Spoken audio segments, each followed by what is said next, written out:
नमस्कार मैत्रिणींनो, आज आहे महाशिवरात्री। महाशिवरात्रीच्या तुम्हाला खूप खूप शुभेच्छा। आणि आज आहे बऱ्याच ठिकाणी भगर खाल्ली जात नाही, फराळ तर करायचा आहे। तर म्हणून मग मी आज ही एक राजगिरा घेतला आहे, अर्धी वाटी राजगिरा घेतला आहे आणि त्याचा आज आपण उपीट करणार आहोत। तर मी आता हा अर्धी वाटी राजगिरा खूप बारीक आहे, त्यामुळे याला भांड्यात न धुता मी कापडावरच धुणार आहे। त्या कापडावर टाकून याला धुवून घेते। राजगिरा मी धुवून घेतला आहे। आता याला आपल्याला याची पोटली बांधून शिजवायचं आहे। भांड्यात शिजवला तर तो सर्वीकडे पसरून जाईल भांड्यात, म्हणून आपण याला कापडात शिजवणार आहोत। त्यात मी थोडी शेंगदाणे पण घालणार आहे आणि याला आपल्याला याची अशी एक पोटली बांधून घ्यायची आहे। राजगिऱ्याची पोटली म्हणून मी तुमच्यासोबत एक व्हिडिओ शेअर केलेला आहे। एकाच व्हिडिओमध्ये 4 डिश मी तुमच्यासोबत शेअर केल्या आहेत। त्यातलाच हा थोडा मी आज वेगळा बनवणार आहे। त्यामुळे तर ही अशी पोटली बांधून घ्यायची, पॅक बांधायची आहे जेणेकरून ती सुटली नाही पाहिजे। आणि आता हिला कुकरला लावायची आहे। तर एक कुकरची प्लेट आता कुकरमध्ये ठेवते। एक भांडं, त्यात थोडं पाणी घेतले आणि ही पोटली यात ठेवून द्यायची आपल्याला या पद्धतीने। आणि यामध्ये उकडलेला बटाटा लागणार आहे आपल्याला बनवताना, म्हणून मी 2 बटाटेही उकडायला ठेवले आहे, त्यातला एकच टाकेल। आता आपण कुकरमध्ये लावून देऊया। पोटलीची छान गाठ मारायची आहे, पाणी पण ठेवायचं आतमध्ये, जरा बटाटे पण लावून देऊया।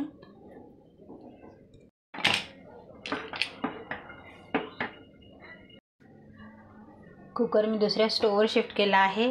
महाशिवरात्र आहे, एकाच फराळावर तर काही होणार नाही, पूर्ण थाळीच हवी नाही का। मग मी आज करते आहे अजून एक पदार्थ, तो म्हणजे रताळ्याचा किस। छान तिखट करायचा आहे, गोड चकत्या पण करणार आहे। त्यात आपण कढईत तेल टाकलं आहे। आता आपण त्यात टाकूया थोडेसे जिरे, शेंगदाणे आणि हिरवी मिरची छान परतून घ्यायचं आहे। मिरची आणि शेंगदाणे छान तळत आले का त्यात आपण टाकून देऊया रताळ्याचा पीस।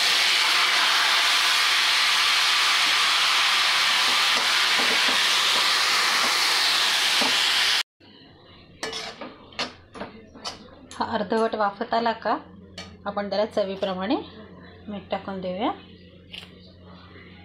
रताळे लवकर मऊ होऊन जातात, पटकन होऊन जातो हा।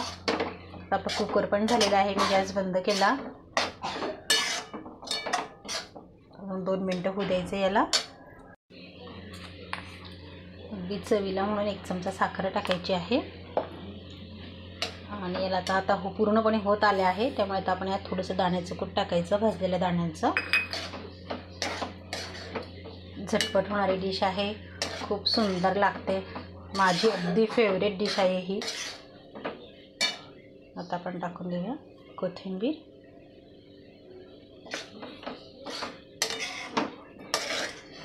पूर्ण मिक्स झाली की आपली डिश तयार।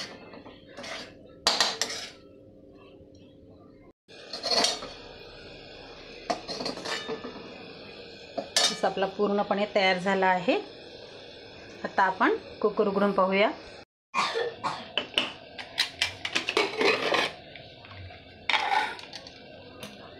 बटाटे छान झालेले दिसत आहेत, टाकल्यानं उतरून घेऊया। राजगिऱ्याची पोटली पण छान होऊन गेली आहे, पाहू शकतात, अजून गरम आहे ती। आता आपण हिला एका प्लेटमध्ये काढून घेऊया। आता आपण मस्त राजगिऱ्याची पोटली खोलूयात।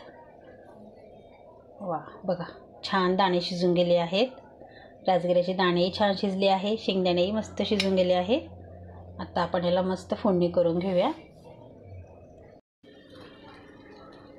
रताळाचे किस केलेल्या कढईतच आपण लगेच करून घेऊया। थोडं तेल टाकायचं आहे। तेल तापत आलं की आपण त्यात टाकूया जिरं। यात टाकूया आपण आता 1 ते 1.5 चमचा लाल तिखट आपल्या आवडीप्रमाणे। तेलात थोडीशी कोथिंबीर आणि उकडून घेतलेला बटाटा आणि यात टाकूयात आपण आता अर्धा ते 1 ग्लास पाणी टाकायचे आहे। आता या उकळत्या पाण्यातच आपण चवीप्रमाणे मीठ टाकून द्यायचं आहे आणि थोडीशी साखर पण टाकूया 1 चमचा। हे ऑप्शनल आहे, तुमच्या आवडीप्रमाणे टाका. मला आवडते म्हणून मी टाकते. आणि आता यात आपल्याला टाकायचा आहे शिजून गेलेला हा राजगिरा.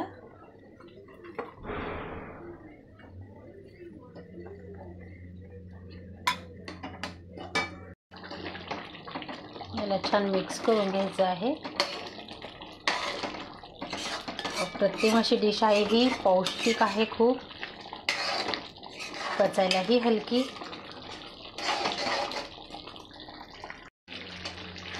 याचं पाणी आटत आले की आता फुलत पण आहे. थोडा होत आला की आपण त्यात टाकणार आहोत अगदी 2 चमचे असं दाण्याचं कूट.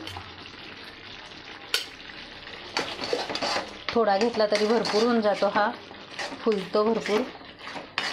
आणि आपण कुकरमध्ये छान मऊ शिजवून घेतला होता, त्यामुळे तो खूप छान झाला आहे. अजून एक 5 ते 5 मिनटं आपण त्याला छान होऊ देऊया.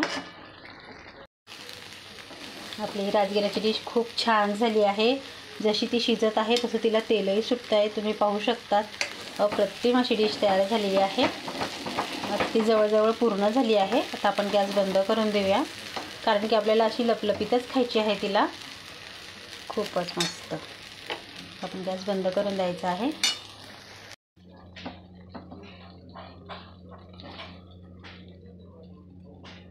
अगदी लहानांपासून तर अगदी मोठ्यांपर्यंत सगळ्यांना आवडेल अशी ही डिश आहे. अप्रतिम झालेली आहे. आपली राजगिऱ्याची प्लेट तयार झाली आहे. त्यावर आपण तूप टाकायचं आहे. आणि शिवरात्रीचा उपवास आहे, एवढ्याच फराळावर काय होणार, म्हणून आपण आता रताळ्याचा किसही केला आहे. रताळ्याचा किस, रताळ्याच्या गोड चकल्या पण केलेल्या आहेत. खाली शेंगदाणे केले आहेत दिवसभर खाण्यासाठी. आणि याच्यासोबत एक छानशी दह्याची वाटी. महाशिवरात्रीचा छान फराळाची प्लेट तयार झाली आहे. आजची रेसिपी तुम्हाला कशी वाटली मला कमेंट करून नक्की कळवायचं आहे. रेसिपी आवडल्यास लाईक करा, शेअर करा, सबस्क्राईब करा, कमेंट करायला विसरू नका. चॅनेलला नवे असाल तर पटकन सबस्क्राईब करा, जेणेकरून तुम्हाला अशाच नव्या जुन्या रेसिपी पाहायला मिळतील. थँक्यू.